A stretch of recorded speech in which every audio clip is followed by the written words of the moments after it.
आते थे और तंग भी करते थे मैं मार दूंगा। जो उसका सतीला बेटा उमैर, वो बहुत धमकियाँ देता था, रोज़ धमकियाँ देता था कि मैं अपनी ज़िंदगी ख़राब कर लूँगा, मैं जेल में गाल जाऊँगा, सड़ जाऊँगा। लेकिन मैंने बुशा तुम्हें नहीं छोड़ना। हमें तो ये तो नहीं ना पता था कि अनवर उसके साथ मिला हुआ है, उन दोनों ने मिल के मारा है। बुशरा को उसके शोहर और सुतेले बेटे ने जबरदस्ती जहर देकर कत्ल कर दिया। पोस्टमार्टम रिपोर्ट उसमें क्या आया है? इसमें ये आया हुआ है कि उन्होंने इसको जहर दिया हुआ है। उनकी टांगें खुली हुई थी, हाथ भी खुले हुए थे। इस तरह लगता था कि उनको ना किसी 4-5 बंदों ने पकड़ के रखा हुआ था। पुलिस से मसला ताउन नहीं कर रही। बात यह है कि हम गरीब लोग हैं, वो अमीर हैं, वो पैसा लगा रहे हैं, वो बड़ी तरीके से ना उनकी मदद कर रहे हैं। बेटा उमैर है जो मेन मुजरिम है, जो उकसाता था, जो डराता था, धमकी देता था, उसका नाम लेने को तैयार नहीं है। वो आंटी के पास जो पैसे हैं वो मुझे लेके दो और इस घर से इसको निकाल लो। अब ये कह रहा है कि मैं उसको हर हफ्ते ना जहर मिला के देता था कि मेरे पे अटैक ना आए, तो इसको असर ही नहीं हुआ, इसको मोशन लग जाते थे या उल्टियाँ वगैरह आ जाती थी। अनवर के पास काफ़ी पैसा है, वो पैसा चुराई जा रहा है, वो जेल के अंदर ना मालशे करवा रहा है, पान खा रहा है, अपनी मर्जी से खाने खा रहा है, बोतलें पी रहा है। अनवर भाई और उसका ना एक दोस्त है एहसान जट, ये दोनों ने नीचे उतरे थे। एहसान के हाथ में रुमाल था और अनवर भाई के हाथ में ना एक बोतल थी ब्लैक कलर की। हमने ना हैंडल से दरवाज़ा खोल के देखा तो वो आगे ना नीचे पड़ी हुई थी, पास ना बेड के ऊपर वो डॉक्टर चेक करते हैं कान पे लगा के, वो भी पड़ा हुआ था, नीचे इस्त्री गिरी पड़ी हुई थी। किचन के अंदर उनके हाथों के निशान थे, आटा उनके हाथों पे लगा हुआ था, दीवार पे खुशका लगा हुआ था, ठीक है। किचन में भी सब कुछ बिखरा हुआ था। पुलिस वाले हैं, उन्होंने जैसे फॉर्मेलिटी पूरी की है कि उन्होंने ना क्रीम सेल वाले को बुलाया, ना उन्होंने बॉडी वाले को बुलाया। खुद ही उन्होंने बोला जी थोड़ा जी उठाओ जी, ऐसा जो है उसने खुद ही लोगों को बोला है। वो लोग उसकी जो मैयत है, जो उसकी लाश है, उठा के नीचे ले आए हैं। किचन में हमें खाना दे गई है तो मैं उसके पीछे भागा हूँ, तो मैंने अक्सर मुँह पर तो मार रखा है, तो वो मर गई है। फिर किसान ने ये बोला है कि अनवर मुझे कहता वो दवाई मैंने बकरे को देनी है। मैं ऊपर गया हूँ तो ऊपर जाके मैंने देखा तो मुझे कह रहा था आगे हो दरवाज़ा तू खोल, कि जैसे अनवर उसको कातिल बनाना चाह रहा था। उसने दरवाज़ा खोला, जब वो अंदर गया तो लड़की आगे से मरी पड़ी हुई थी। मतलब हर जगह उसके फिंगरप्रिंट्स लगवा रहा था।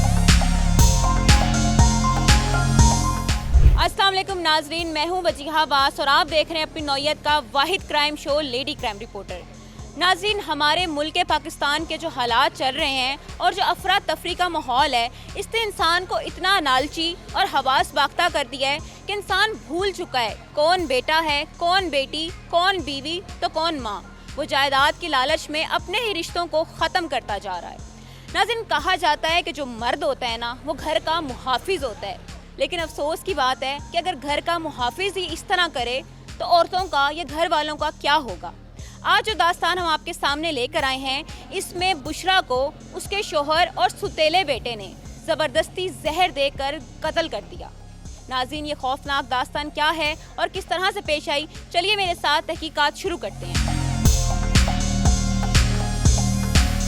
नाज़रीन, मेरे साथ इस वक्त बुशरा की 6 साल की मासूम बच्ची मौजूद है।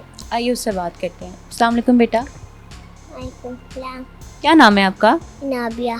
नाबिया, आप पढ़ते हो? हाँ जी। किस क्लास में? रैप। अच्छा नाबिया, मुझे ये बताओ, जो उमैर भाई थे और जो बाबा थे वो मामा को मारते थे, तंग करते थे?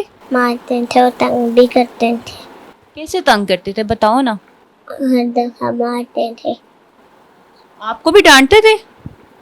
डांटते थे। और क्या क्या करते थे ना, बताओ। आपने किसी से भी नहीं डरना?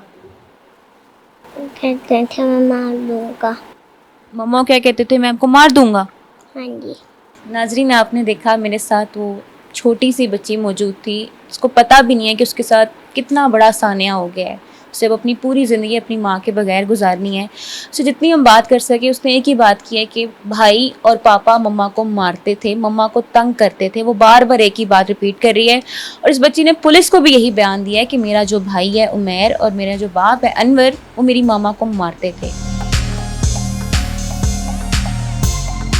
नाजरीन, इस वक्त मैं मौजूद हूँ बुशरा की बहन के साथ, जिसको उसके सुतेले बेटे और उसके शोहर ने जहर देकर बहुत ही बेदर्दी से कत्ल कर दिया।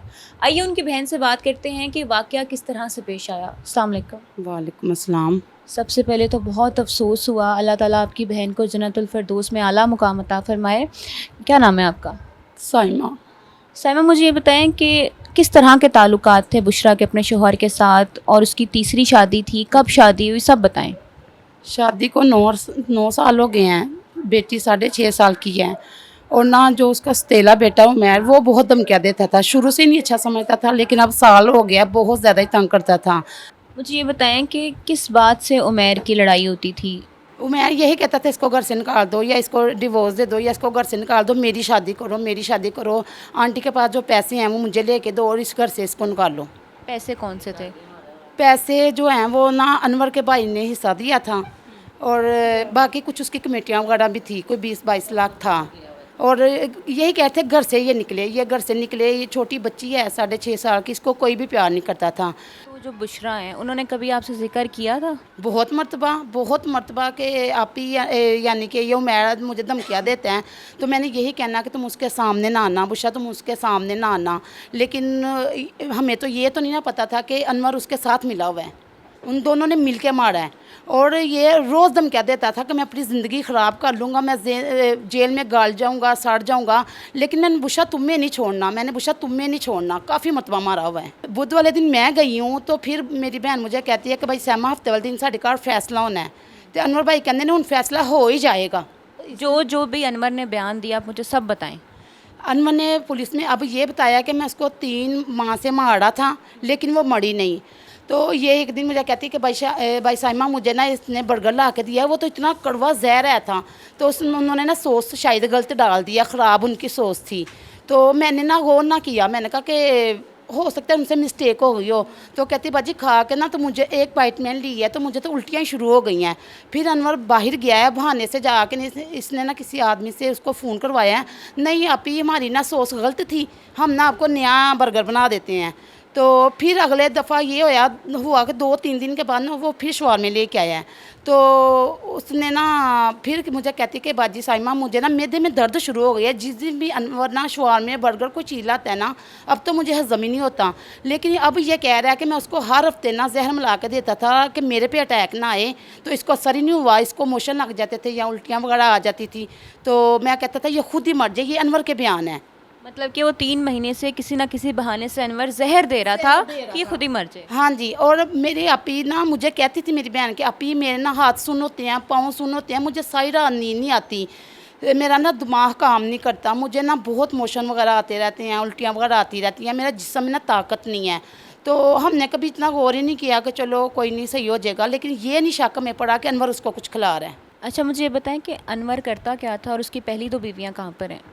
एक तो बच्चों की माँ थी, वो हमने तो नहीं देखी, पहले फोत हो गई थी। दूसरी उसने ना पार्लर वाली कोई भगवानपुर में कहीं शादी की हुई थी, वो भी मर गई हुई है, घर वाली भी मर गई हुई है। ये हमारी बहन तीसरी जगह पे थी। और काम ये करता है, वर्कशॉप है इसकी यूनिवर्सिटी 2 नंबर के सामने माशाल्लाह वर्कशॉप, काम ये करता है।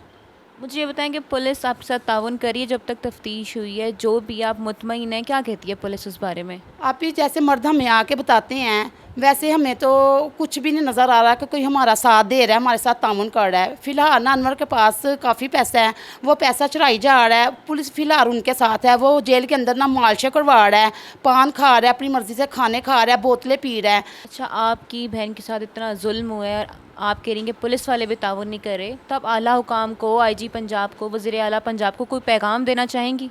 आप इनको यही कहेंगे कि हमारे साथ इंसाफ करो। हमारा अकेला भाई है, गरीब है, छोटी सी उसकी परचून की दुकान है, हम 5 बहनें थी, हमारा अम्मी अबू भी नहीं है, अल्लाह पाक के साथ के अलावा हमारा कोई भी नहीं है। तो ये हमारे साथ तामुन करें, इंसाफ करें हमारे साथ। आज अगर हमारी बहन का इंसाफ करेंगे तो कल को कोई और बेटियां भी बच जाएंगी। मैं उम्मीद करती हूँ कि आपको इंसाफ मिलेगा और इंशाल्लाह आपको ज़रूर मिलेगा। अल्लाह ताला आपको और आपके घर वालों को सब्र अता करें। नाज़रीन आपने देखा मेरे साथ बुशरा की बहन मौजूद थी, उन्होंने बताया कि किस तरह से बुशरा के साथ उनके सुतेले बेटे और उनका शौहर जुल्म करता था और उसके बाद किस तरह से उस बेचारी को मारा। साथ साथ वो ये भी कह रही हैं कि पुलिस इनके साथ किसी भी तरह का ताउन नहीं कर रही, बल्कि जो मुलजिम है अनवर, उनसे पैसे लेकर अनवर को जेल में सुकून दे रही है, उसकी मालिशें कर रही है। और इनका ये भी मुतालबा है कि हुकूमत पंजाब हमें इंसाफ दिलवाए, हमारे साथ जुल्म हुआ है। चलिए नाज़रीन बाकी घर वालों से इस बारे में बात करते हैं। नाज़रीन मेरे साथ इस वक्त बुशरा के चचाजाद भाई मौजूद हैं, जिस वक्त बुशरा को उसके शौहर और सुतेले बेटे ने मार दिया था और घर में फेंका हुआ था, उस वक्त ये बुशरा से मिलने गए थे। आइए इनसे बात करते हैं कि उस वक्त इन्होंने क्या देखा था। अस्सलाम वालेकुम। वालेकुम सलाम। क्या नाम है आपका? फरहान अहमद। फरहान मुझे ये बताएं कि आप उस दिन बुशरा से खैरियत से मिलने गए थे? हाँ जी, हमें ना तकरीबन 2-3 दिन पहले बाजी बुशरा का फ़ोन आया था। वो कह रही थी मेरे ना मियाँ की तबीयत काफ़ी ख़राब है, तो हॉस्पिटल वालों ने कहा है कि अगर इसी तरह रहे ना तो या इनको अटैक हो जाएगा फालिज का, या दिल का अटैक हो जाएगा। तो इसलिए मैं और मेरे चाचा जी हम दोनों मिलने गए थे उनको। अच्छा, जब आप गए बुशरा के घर तो क्या क्या हुआ था, सारा वाकया खुल के बताएं। हम उनके घर पहुँचे हैं तो हमने दरवाज़ा नॉक किया है, तो ना उनके बेटे ने ना दरवाज़ा खोला, उमैर ने। तो जिस टाइम उसने दरवाज़ा खोला, हमें देख के ना उसके रंग उड़ गए हैं, वो ना कांपना शुरू हो गया है। दरवाज़ा खोल के ना वो बाहर निकला, उसने बाइक स्टार्ट की और चला गया। हम ना ऊपर की तरफ चढ़े हैं तो अनवर भाई और उसका ना एक दोस्त है एहसान जट, ये दोनों ना नीचे उतरे थे। एहसान के हाथ में रुमाल था और अनवर भाई के हाथ में ना एक बोतल थी ब्लैक कलर की। मैं कहा शायद कोई वो तेल वगैरह लेके आए हों उधर दुकान से। तो ना हमें देख के वो कहते जी खैर से आए हो। मैं कहा अनवर भाई बाजी का फ़ोन आया था कि अनवर भाई की तबीयत काफ़ी ख़राब है, तो मैं कहा चले हम आपका ना पता ले लें। कहते तुसी ना उत्ते चलो तो मैं आना। हम ऊपर गए, हमने ना बाजी का दरवाज़ा नॉक किया है, दरवाज़ा उन्होंने नहीं खोला। मैं कहा चाचा जी नमाज का टाइम है, हो सकता है नमाज़ पढ़ रही हो। हमने ना हैंडल से दरवाज़ा खोल के देखा तो वो आगे ना नीचे पड़ी हुई थी, पास ना बेड के ऊपर वो डॉक्टर चेक करते हैं कान पे लगा के, वो भी पड़ा हुआ था, नीचे इस्त्री गिरी पड़ी हुई थी। तो ना हम उसी टाइम नीचे उतरे हैं, तो उतर के हमने गली में देखा, गली में कोई नहीं था। हमने ना उनकी बहन को बड़ी को फ़ोन किया भाई सैमा को, लेकिन ना उनके ना सिग्नल नहीं आते वहाँ पे ना दिल्ली दरवाजे, तो उनको कॉल नहीं हुई। हमने चांद भाई को किया, उनको भी नहीं हुई। हम फिर उसी टाइम घर आए, हमने घर आके उनको बताया कि इस तरह ना अभी बुशरा उधर गिरी पड़ी हुई हैं, उनके मुंह से नाक से खून निकल रहा है। जब हम दोबारा उनके घर आए तकरीबन 4:30-5 बजे के बाद, तब उन्होंने ऊपर से नीचे हमारी बहन को नीचे लिटाया हुआ था चारपाई के ऊपर, वो भी किसी से लेके उन्होंने की थी, उनके घर चारपाइयाँ नहीं हैं। तो उन्होंने हमें यही कहा है कि जी इसको करंट लग गया। हम ऊपर आए थे, मैं खाना लेने आया था, तो जी उसको करंट लगा हुआ था, तो वो हिल रही थी, हमने तार निकाली है तो उसको करंट लगा, करंट से वो उसकी डेथ हुई है। आपने उनसे पूछा नहीं कि जब मैं घर पे आया हूँ तो अगर बाजी के ऊपर करंट लगा हुआ था तो आप कहाँ जा रहे थे, आप बाजी के पास क्यों नहीं गए? हमने उनसे पूछा तो वो कह रहे थे जब हम नीचे उतरे हैं तब वो ठीक ठाक थी। कहते ये आपके जाने के बाद ही, यानी कि हमारे जाने के बाद ही हुआ। कहते जब हम उतरे हैं तब वो कपड़े इस्त्री कर रही थी। अच्छा, मतलब जब वो उतरे हैं तो तब कपड़े इस्त्री गई थी और आपको ऊपर जाने में तकरीबन 2 मिनट लगे होंगे, 2 मिनट में 1-1.5 मिनट लग गए हो गए, 1-1.5 मिनट में बंदे की इस तरह की और 1-1.5 मिनट में उसको करंट भी लग गया और डेथ भी हो गई है। हाँ जी, ये बकौल उनके कि जी 1-1.5 मिनट के अंदर अंदर ये सब कुछ हुआ है। तो वाज़ेह हो रहा है कि वो झूठ बोल रहा है। तो किस हालत में थी आपकी बहन उस वक्त? उनकी टांगें खुली हुई थी, हाथ भी खुले हुए थे। इस तरह लगता था कि उनको ना किसी 4-5 बंदों ने पकड़ के रखा हुआ था। ठीक है, बाद में जब उनको नीचे ले आए हैं, पुलिस वाले आए थे, तब उन्होंने ऊपर इन्वेस्टिगेशन की है। किचन के अंदर उनके हाथों के निशान थे, आटा उनके हाथों पे लगा हुआ था, दीवार पे खुशका लगा हुआ था। ठीक है, किचन में भी सब कुछ बिखरा हुआ था। हमने उनको कहा था हमने पोस्टमार्टम करवानी है, वो कहते जी पोस्टमार्टम नहीं, उनके मियाँ कह रहे हैं इनको करंट लगा है। हमने कहा इनको करंट नहीं लगा, इनको कोई चीज़ जहरीली चीज़ दी गई है। नाजरीन, आपने देखा मेरे साथ बुशरा के चचाजाद भाई मौजूद थे जो उस वक्त मौके पे पहुंचे थे जब बुशरा की डेथ हुई थी। उन्होंने बताया कि क्या क्या अनवर ने इनसे कहा, किस तरह से वो शातिर मुलजिम झूठ बोलता रहा कि उसको करंट लगा है। नाजरीन चलिए अब आगे चलते हैं और मज़ीद मालूमात जानते हैं इस केस के बारे में। नाजरीन, मेरे साथ इस वक्त बुशरा के भाई मौजूद हैं जो कि इस केस के मुद्दई भी हैं। आइए उनसे बात करते हैं। अस्सलाम वालेकुम सर, क्या नाम है आपका? असद नाम है। अच्छा असद, मुझे ये बताएं कि पुलिस आपके साथ ताउन कर रही है? मैं पुलिस में मसला ताउन नहीं कर रही। बात यह है कि हम गरीब लोग हैं, वो अमीर हैं, वो पैसा लगा रहे हैं, वो बड़ी तरीके से ना उनकी मदद कर रहे हैं। हमारे साथ जो भी जाता है उसको वो समझाते हैं तफ्तीशी जो है ना कि मैं ठीक चल रहा हूँ, अगर मैं गलत चलूँगा तो मैं अल्लाह से पाऊँगा, या मैं ज़्यादती नहीं कर रहा। तो लेकिन हर तरह से उनकी हिमायत हो रही है कि वो जो उसका मेन बेटा है, उसका जो बेटा उमैर है, जो मेन मुजरिम है, जो उकसाता था, जो डराता था, धमकी देता था, उसका नाम लेने को तैयार नहीं है। वो हमें भी जब परसों ने बयान दिए हैं, उन्होंने वैसे बयान लिखा हुआ था कि हमने ये ऐसे ये आप बयान दे दें। हमने ये बोला कि यार उसका बेटा उमैर और ऐसा इसमें मुलव्वस है। उन्होंने जी मैंने तफ्तीश कर ली है, आप मुतमिन हैं मुझसे कि वो ये दोनों ही हैं बस। हमने बोला यार जो हम कह रहे हैं आप हमारी बात नहीं, मैं आपकी बात नहीं सुनूंगा, आप जहाँ भी जाए ना DIG के पास चलें, जहाँ भी चले IG के पास चलें, मैं वहाँ भी यही कहूँगा भाई ये 2 बंदे ही हैं बस, तीसरा बंदा नहीं इसमें है। तो हमने उनको यही बोला कि आप उसमें लिखें। वो कह रहे जी आप इस तरह करें, आप ये बयान दे दें जो उन्होंने लिखा हुआ था अपने पास बयान। उन्होंने बोला जी उन्होंने मुझसे लिखवाया है कि भाई ये बयान लिखो, मैंने लिख दिया बयान को। पोस्टमार्टम रिपोर्ट जो है करवाई है आपने, उसमें क्या आया है? ये मेरे हाथ में है, इसमें ये आया हुआ है कि उन्होंने इसको जहर दिया हुआ है।